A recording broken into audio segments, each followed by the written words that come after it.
In the middle of Alaska's nowhere, at mile marker 188.7, stands a 4-story plywood giant, an 80-foot tall, 105-foot wide igloo-shaped hotel that has never opened its doors. Locals call it Igloo City, travelers call it creepy.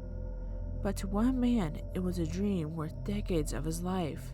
Leon Smith, born in 1921 in tiny Tiff City, Missouri, lived a life of grit.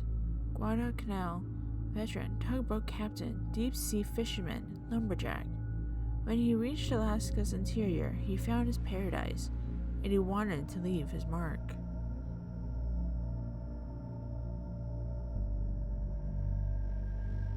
In the late 1960s, Smith noticed something missing along this lonely stretch of highway.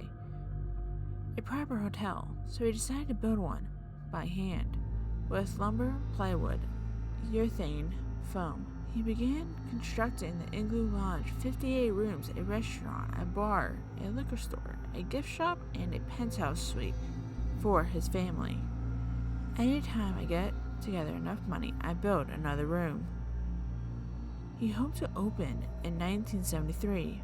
By 1991, he was still building.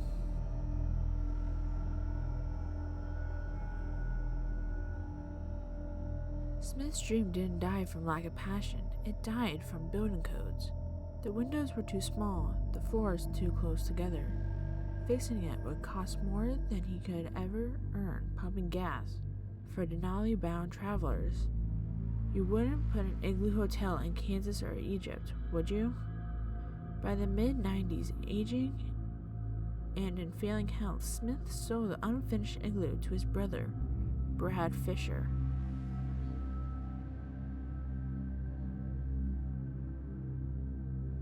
Brad Fisher, president of Fisher Fuels, became the reluctant guardian of the igloo. He kept it standing, barely, as a tribute to Smith. It really would be fun to fix it up, but it takes money, and I don't have it. He tries to sell it, no takers, because finishing the hotel would require living there. And, as Fisher puts it, nobody lives up here.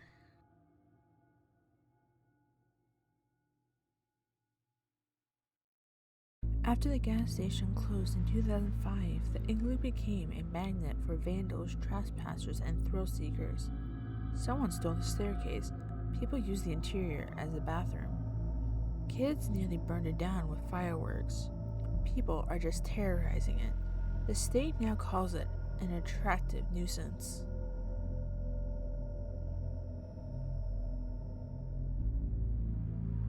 But the danger isn't ghosts, it's grizzly bears. Fisher warns that the brush is so thick you could walk right into the back of a bear and not even know it. In 1989, just half a mile from the igloo, hiker Don Coverson was mauled repeatedly by a grizzly. He staggered to the igloo gas station and asked an employee whether his ears were still on. He survived after 1,000 stitches and 9 hours of surgery.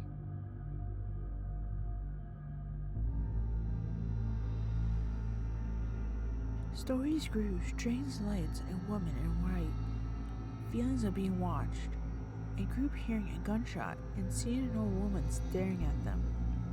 But the truth is simpler. The haunting comes from abandonment, vandalism, and isolation, not spirits. The building has never been opened, never housed guests, and never had a tragic event inside its walls, just decades of decay.